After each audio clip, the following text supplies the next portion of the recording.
반갑습니다. 12월 10일 수요일 아침 시간입니다. 뉴욕 증시가 오늘도 재미가 없이 끝났습니다. 다우지수 S&P 500은 하락 마감이 됐고요. 나스닥은 마이너스 출발을 했다가 플러스로 마무리가 됐습니다만 0.13이죠. 네, 다우지수가 마이너스 0.38이고요. 나스닥은 0.13 플러스, S&P 500은 마이너스 0.09입니다. 뭐 올랐다고 보기도 그렇고 내렸다고 보기도 그런 상황입니다. 다우지수가 그래도 조금 더 내리는 듯한 느낌이 좀 있었는데, 자, 다우지수는 초반 출발은 좋았는데 후반에 좀 밀렸어요. 이런 부분들은 파월이 이제 금리 인하에 대한 그런 부분에서 약간 매파적인 발언을 할 수도 있다. 뭐 약간 그런 우려감도 좀 있는 것 같아요. 그래서 FOMC를 앞두고 계속적으로 좀 경계하는 목소리. 자, 분명히 금리 인하는 되는데 그 이후가 잘 모르겠다. 네, 이런 식으로 계속 얘기 나오는 거거든요. 그러니까 요거는 좀 생각해 보자. 이런 식으로 계속 얘기가 나오는 거라서 일단 결과가 나오는 내일 새벽까지는 증시가 요동을 좀 칠 것 같다 보입니다. 내일 FOMC 결과 내일 새벽에 발표가 되는데, 자, 그 결과에 따라서 우리나라 만기일도 움직임이 크게 나타날 것 같습니다. 자, 그래서 오늘도 역시 좀 재미없지 않을까 생각되고요. 개별 주장세 계속 이어지지 않을까 보여지긴 합니다. 그 부분 참고하시고, 자, 재밌는 뉴스가 나왔네요. 젤렌스키가 영토 포기 안 하겠다. 미국에 조만간 문건을 보내겠다. 이건 뭐냐면, 우크라이나 전쟁이 이제 종전된다라는 분위기로 가고 있었는데, 요 조건 중에 하나가 이제 영토 포기하고 그렇게 해라. 내가 너희들 뭐 복구도 지원해 줄게 뭐 등등등이었잖아요. 근데 종전 핵심 조건으로 내건 영토 양보 요구를 거듭 거부했다. 그 우크라이나 입장에서는 솔직히 왜 내가 지금 영토 양보하고 전쟁 끝내야 되냐? 열받네? 뭐 이렇게 나오는 것 같긴 하더라고요. 그러니까 이 미국하고 러시아가 지들끼리 이게 쿵짝쿵짝 해가지고 영토 줘라 이렇게 되면 그런 부분 아닐까요? 그래서 일단은 상황을 좀 봐야 되는데, 글쎄요. 이렇게 되면은 아마도 또 그 우크라이나 종전에 대한 이야기가 수그러들기 때문에 이 방위산업 관련한 부분, 방산주들 움직임들이 최근에 반등이 좀 나오던데요. 요 포인트로 또 진행될 수 있지 않을까 보여지긴 합니다.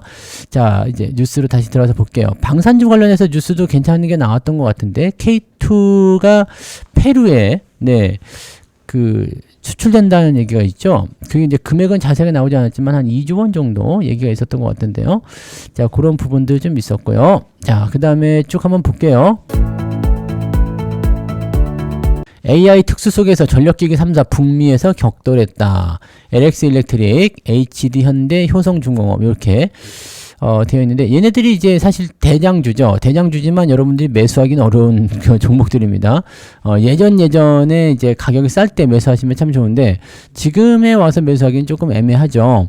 근데 이제 성장률은 굉장히 좋습니다. LX 일렉트릭, 효성중공업, HD 현대 일렉트릭 해가지고 진행이 되는데, 실제로 이제 24년도 대비해서 25년도에 실적이 늘어나고 있는 모습이 확인이 되고 있고요. 효성중공업이 가장 많이 늘었네요. 자, 그런 부분들이 있고, 효성중공업의 주가에서 가장 많이 오르지 않았나 싶은 생각도 좀 있습니다. 요게 이제 데이터 센터라든지 이런 부분들인 것 같고, 이 데이터 센터에 대한 전력 수요가 계속 늘어나고 있기 때문에 뭐 원자력 관련한 부분이라든지 여기까지 다 아우르는 그 모습이 좀 되는 거죠. AI 쪽에서는 계속적으로 호황세를 만들어 갈 것으로 생각되고 있기 때문에 전력기기, 그 다음에 뭐 전력기자재, 그 다음에 뭐 SMR까지 해가지고 진행이 된다고 보시면 될 것 같고, 별 수 없어요. 이 데이터 센터가 계속 늘어날 수밖에 없는 상황이기 때문에 이쪽 관련한 부분들의 업종 포인트를 계속 봐야 되겠죠. 문제는 이제 너무 오른 상황이기 때문에 주가가 많이 올라간 상황이고, 지금 이렇게 실적이 늘어나는 것에 대한 부분이 주가에 반영이 되었다라면 먹을 게 없지 않나. 그죠? 그럼 다른 쪽을 봐야 되겠죠. 근데 전력기기 쪽은 쭉 살펴보긴 했는데, 사볼 만한 게 별로 없어요. 그래서 요거는 이제 추세를 따라서 움직이거나 같이 동반적으로 움직이는 거 있죠. 그렇게 가거나 아니면 네, 아직 움직이지 않은 종목들을 찾아야 되는데 움직이지 않은 종목은 많지 않고요. 추세를 추정하면서 따라가야 되는 형태인 것 같아서 이런 것들은 상황을 보다가 주가가 좀 조정 들어올 때라든지 그런 포인트로 해서 지지선 공략 포인트를 잡으셔야 될 것 같긴 합니다. 이 데이터 센터의 붐은 일단 내년도가 가장 극성을 보일 것이다 라고 생각되고 있기 때문에 당분간은 더 움직이지 않을까라는 생각도 좀 해봐야 될 것 같죠? 네. 자, 그리고 게임주도 별로 안 좋다는 얘기 나오고요. 네, 현대오토웨버도 로봇의 데이터 센터까지 해가지고 신난다 이런 얘기 나오고 있네요. 네, 그런 부분이고 뉴욕 FMC는 보고 가자 해서 혼자 마감. 네, 뉴욕 증시가 이제 이런 모습이긴 한데 아직은 잘 모릅니다. 그죠? 네. JP모건은 내년도 지출 전망치를 네, 크게 잡게 되면서 네, 투자 심리가 좀 약해지는 모습이 나타나긴 했네요. 자, 일단 FOMC가 네, 오늘 지금 하고 있는 거죠. 지금부터 해가지고 이틀간 회의에 들어가고요. 우리가 이제 11일 내일 새벽에 결과 발표가 나옵니다. 자, 이번 회의에서는 25 베이시스 포인트, 이게 이제 0.25%입니다. 자, 여기에 금리 인하가 유력하다라고 되어 있고요. 시장은 금리 인하를 이미 반영했기 때문에 내년 금리 경로에 초점을 두고 있다. 이게 바로 점도표죠. 네, 그래서 이 FOMC는 이번 회의에서 분기 경제 전망 요약과 점도표를 발표한다.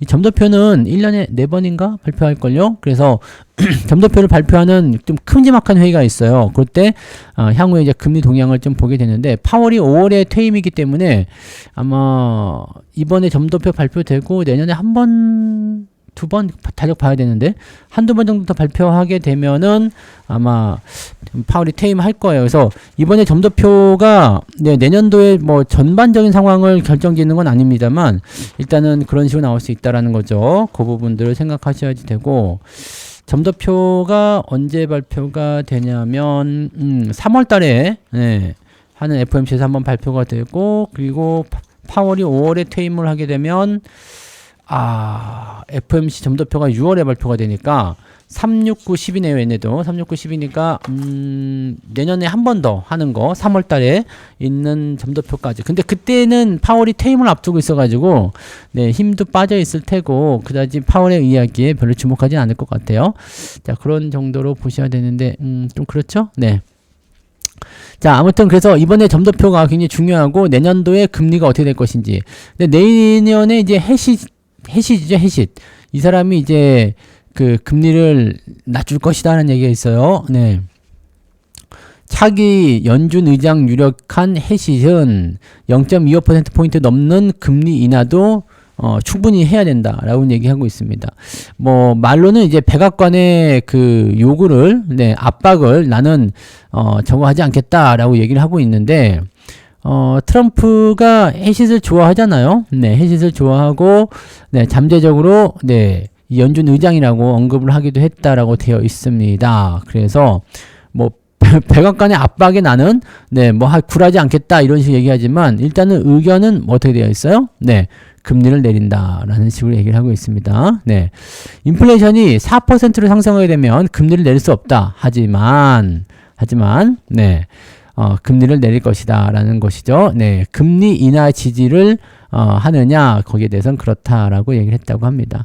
자, 아무튼 뭐 트럼프가 계속적으로 이렇게 금리 인하에 대한 기대치를 이야기하고 있는 부분들이고 이 사람이 여기에 부합하는 그런 내용이라고 되어 있기 때문에 아마 내년도에는 네, 금리 인하에 대한 그런 기대치가 계속 높아지지 않겠나, 미국이 다시 제로 금리로 넘어가지 않겠느냐라는 생각은 좀 해봅니다. 근데 일단은 봐야 되겠죠. 네, 그래서 미국이 계속 금리를 낮추게 되면, 네, 그것 또한 또, 네, 부담 요소가 좀 될 수 있어요. 이게 왜 그러냐면, 물론 이제 경제적인 상황이 좀 달라요. 근데 경기가 이렇게 상승하고 있었던 상승 곡선을 그리다가 주가가 좀 꺾기 시작할 때 금리를 좀 인하하는 경우들이 많이 있거든요.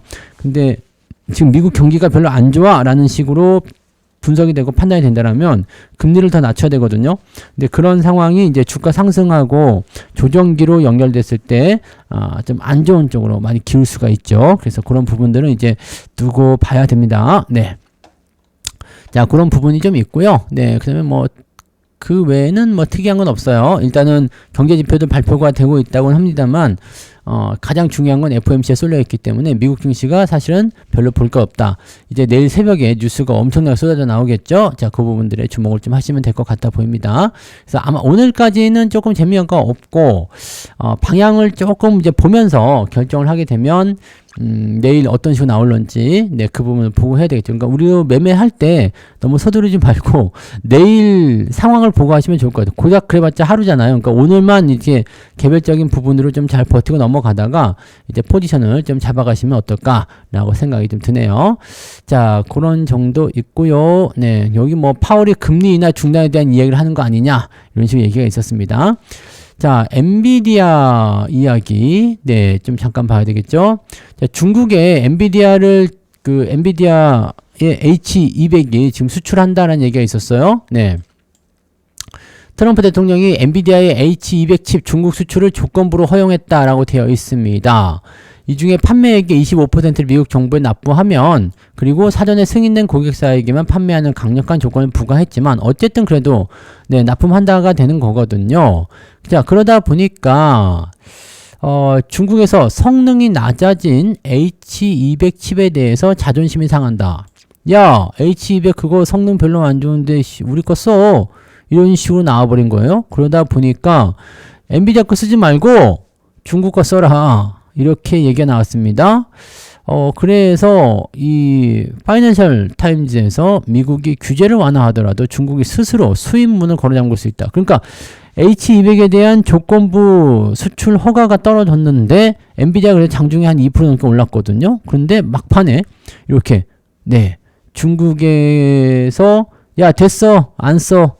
짜증나게 이렇게 얘기가 나오면서 어떻게 됐어요? 네. 엔비디아가 결국에는 마이너스로 마무리됐어요. 그러니까 좋다가 나빠지는 그런 상황이 돼버려서 이거 뭐야? 라고 되는 부분이 좀 된 거죠. 요거는 조금 애매한 포인트가 될 것 같긴 합니다. 엔비디아에게는 좋은 소식일 수도 있긴 한데 이 칩의 속도가 굉장히 빠른 상태에서 성능이 떨어지는 H200을 중국에 납품합니다. 최신 칩도 아니고요. 네, 성능이 떨어지는 거. 이 중국에 그거 줘. 네, 그거 줘. 뭐 별거 없네. 그리고 승인을 한 거지. 그것도 굉장히 강력한 어떤 조건들을 부과하면서 중국 입장에서는 야, 더러워서 안 써. 씨. 한국에도 25만 장 준다면서 니들 뭐야 됐어 안 써 이씨 우리 거 써 이렇게 나오고 있거든요. 중국도 사실 근데 칩에 대한 부분들은 따라오긴 좀 어렵죠. 네, 중국이 따라오긴 좀 어려워요. 근데 이 칩을 활용해서 하는 소프트웨어적인 부분이라거나 그런 부분들은 굉장히 앞서가 있긴 한데 미국이 키를 쥐고 있는 건 맞아요. 네, 그리고 미국의 그 키를 이렇게 강력하게 만들어주는 건 우리나라 삼성전자 하이닉스, 우리나라가 쥐고 있는 거고, 이렇게 해서 연결고리가 있는 건데, 중국이 참 그러면은 우리나라 그 기업들에게 뭐 도움을 요청하고 싶겠지만, 그건 또 안 되겠죠? 네, 그래서 이놈들이 네, 눈에 불을 켜고 우리나라 기술 빼먹으려고 하는데, 기술 빼돌리는 사람들은 진짜 이젠 역적으로 취급해야 됩니다. 만약에 HBM이나 뭐 이런 거, 네, 빼돌린다. 그러면 진짜 이거는, 네, 지난번까지만 하더라도 뭐, 그냥 뭐 경제사범 뭐 해가지고 그냥 다뤄진 것 같은데 이 HBM이나 이런 것들은 진짜 네, 중국이나 이런 외부에 노출시키면은 야 그거는 정말 그 나라 팔아먹은 정도로 생각해야 되지 않을까요? 네, 구군이 기울 수 있어요. 이거 지금 AI 시대로 넘어가는 시점에서 이 중요한 기술력은 삼성전자와 하이닉스가 꽉 쥐고 있고 더 발전을 시켜야 되겠죠. 자, 아무튼 네, 그런 상황에서 엔비디아가 조금 네, 불안정한 그런 모습을 좀 보였다라고 봐주셔야 될 것 같아요. 뭐 그런 얘기가 좀 있었고요. 그 다음에 2차전지 쪽 관련해서 네 얘기가 있는 게 2차전지가 급등을 최근에 좀 했죠. 특히 에코프로 BM 이런 쪽인데 에코프로가 많이 올라오면서 개미들의 평단가가 플러스 전환이 됐대요. 그러다 보니까 대탈출러시라고 되어 있습니다. 네. 뭐 그럴 수도 있겠다 생각은 좀 드는데 네. 지금 탄산 리튬 가격이 반등하니까 2차전지 업종 전반에 투자심도 빠르게 회복이 됐고요. 그 다음에 ESS 시장의 성장 기대감, 그 다음에 인공지능 데이터 센터 확대로 인해서 ESS 수요 기대감이 강화되고 있었다. 그 다음에 전기차 판매가 조금 회복 국면에 들어섰다는 거죠. 네, 그동안 켜짐 때문에 판매가 안 돼서 열받았었는데 여기 조금 네, 회복이 되면서 긍정적인 재료를 작용하고 있다라는 거. 자, 등등의 그런 부분들입니다. 그래서 대체적으로 보면은 대표 종목들 다 아시죠? 에코프로 BM이나 에코프로 뭐 등등등, LNF, 포스코 퓨처엠 뭐 등등등등. 그래서 2차전지가 최근에 좀 많이 올랐어요. 많이 오르다 보니까 개인 투자자들이 매도를 칩니다. 네, 왜냐면 아우 그 지긋지긋하고 짜증나는데 손절 쳐야 되겠다. 근데 제 생각에는 2차전지를 손절 칠 때가 아닌 것 같은 생각이 좀 든단 말이죠. 이제 그동안 관심이 없으셨던 분들도 2차전지에 관심을 좀 가져야 되지 않을까 싶은 생각이 있는데 좀 징그럽긴 할 것 같아요. 왜냐면 엄청나게 물렸잖아요. 거의 뭐 한 7, 80% 까여있는 상태이기 때문에 희망이 없을 수도 있지.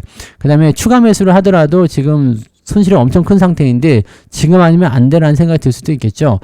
자, 그런 상황이긴 합니다. 근데 증권가에서는 2차전지주를 성급히 매도하기보다는 조정 국면을 활용한 매수 전략을 유지할 필요가 있다. 뭐 이렇게 얘기를 하고 있습니다. 근데 요것도 이제 보면은 야, 우리 못 팔게 하려고 그러는 거 아니냐? 니들이 팔으려고 그런 거 아니냐? 왜냐면 기관이나 이런 애들도 엄청 물렸단 말이죠. 네. 그래서 니들 팔려고 그런 거 아니야? 라고 생각이 들 수도 있어요. 근데 요거는 네. 물려있는 사람들 입장에서는 뭐 약간의 탈출이라거나 아니면은 추가적인 매수를 통해서 평단가 낮추고 뭐 어쨌든 그것도 탈출이죠. 도망치는 방법을 이렇게 계속 검토를 해야 되긴 하는데 신규 매수를 하실 수 있는 분들 있잖아요. 그동안 난 2차전지 안 했어 라고 생각하시는 분들 입장에서는 요거 잘 이용하면 뭔가 네 짭짤할 수 있을 것 같거든요. 2차전지가 최근에는 어디로 또 가고 있냐면 로봇 쪽에 배터리, 로봇도 그냥, 네, 지 멋대로 하는 거 아니잖아요. 근데 로봇에다가 이제 줄 꽂아 놓고서, 네, 유선 로봇, 이렇게 하는 거는, 네, 고정된 자리에서만 하는 거니까 그거는 좀 그렇고, 돌아다니는 로봇이라든지 이런 거 보면은 충전을 해야 되잖아요. 그럼 그 배터리가 필요하죠. 그 배터리가 또 2차전지 아닙니까? 충전, 방전하는 게 2차전지예요. 1차전지는 건전지 같은 거 한번 쓰면 없어지는 거, 네, 충전되어 있는 거를 한번 쓰면 없어지는 게 1차전지, 그다음에 다 쓰고 나서 다시 재충전하는 건 2차전지, 그 다음에 사용하면서 계속, 네, 그 충전이 또 되는 거, 이거 3차전지. 4차전지는 있나요? 네. 4차전지는 뭐지?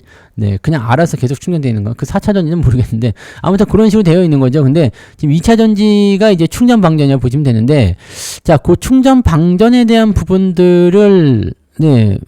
이제 써먹을 때가 많죠. 네, 사실 2차전지가 우리가 전기차만 생각해서 그렇지만 상당히 많은 곳에 쓰이고 있습니다. 근데 AI가 지금 다 뿌리를 내려주는 거예요. 네, 로봇도 들어가지, 데이터 센터 들어가지, 네, 전기차도 이제 좀 더 소프트웨어적인 부분이나 여러 가지 부분에서 네, 보완이 되고 개발이 되고 또 충전 시스템도 완료가 된다면 상당히 좀 도움이 되겠죠. 그리고 전고체 배터리를 일단 넘어가긴 해야 되는데 전고체 배터리도 어쨌든 간에 2차전지잖아요. 그러니까 그 부분으로 우리가 생각하신다면 앞으로 성장 포인트가 좀 있을 것 같아요. 근데 그동안 이제 너무 고평가됐었던 부분들 때문에 주가 많이 내렸던 거고요. 기회를 좀 잘 잡으면 뭐가 나오지 않을까? 라는 생각도 조금 있습니다. 그래서 물려있는 사람들에게는 지긋지긋한 상황이 되겠지만 없는 사람들에게는 2차전지가 뭔가 기회 요소로 작용할 수도 있는 위치에 온 것 같다라고 판단해 볼 수 있는 요소가 되겠습니다. 이 부분 참고하시고 자, 그 다음에 요거 네, 하이닉스 B2가 역대급으로 나왔다는 얘기 요거 하나 더 전달해 드릴게요. 얼마나 강심장이냐라는 얘기를 하고 있는데 삼성전자마저 뛰어넘었대요. 뭐가요? 하이닉스의 B2가 가장 많은 거야. 지금 시장에서 B2 잔고가 가장 많은 종목으로 SK 하이닉스가 나왔습니다. 삼성전자는 원래 B2가 많았어요. 왜냐면 덩치가 크기 때문에. 여러분들 신용잔고나 이런 거 늘어나는 것도 시장이 상승함에 따른 자연스러운 현상이라고 말씀드린 적이 있잖아요. 근데 지금 하이닉스도 그런 시기거든요.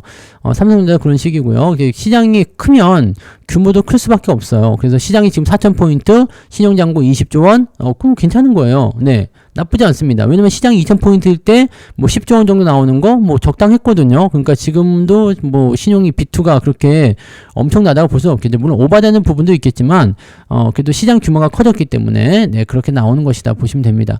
근데 삼성전자를 뛰어넘었다라는 것은 하이닉스하고 삼성전자는 시가총액 차이가 한 200조 나잖아요. 요거는 조금 애매하죠. 네. 그래서 지금 하이닉스의 신용거래 융자 잔고 규모가 1조 4,700억. 1조 4,700억이 지금 빚으로 들어가 있다는 얘기고요.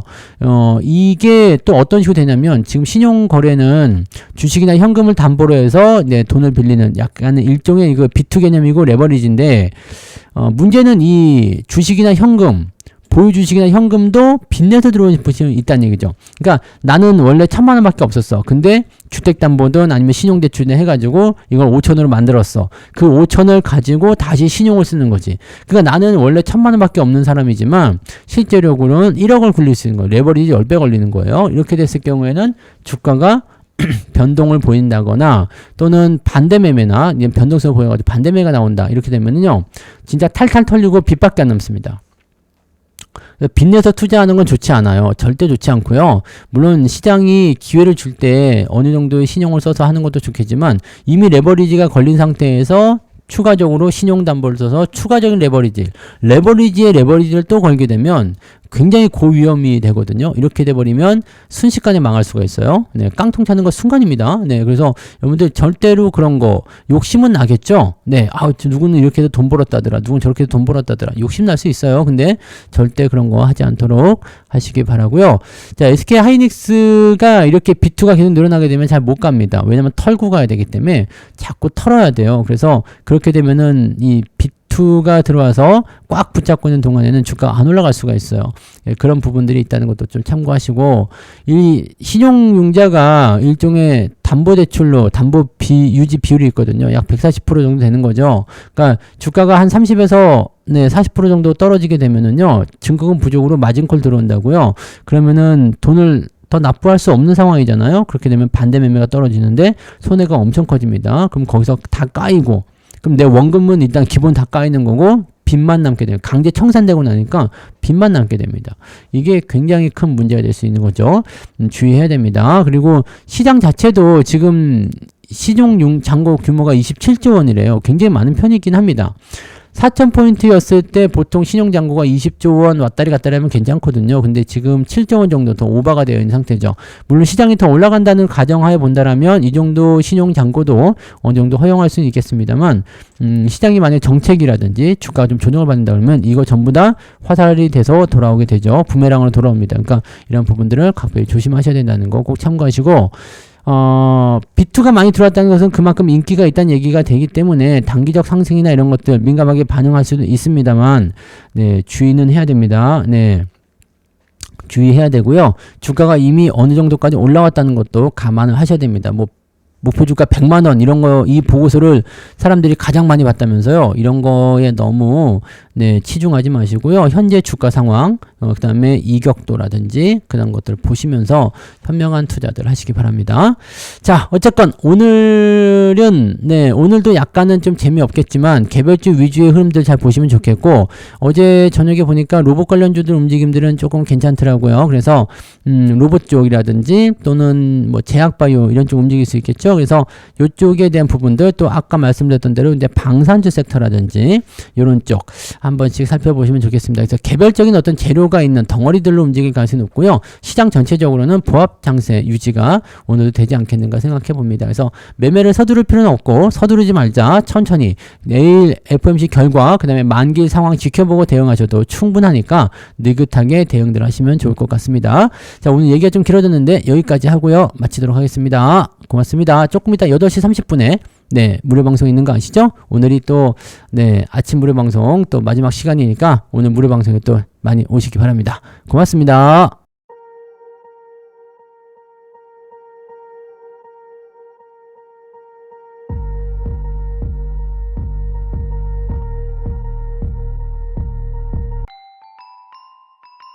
본 방송에서 제공되는 모든 정보는 투자 판단의 참고 자료이며 투자의 최종 책임은 본 방송을 이용하는 본인에게 있습니다.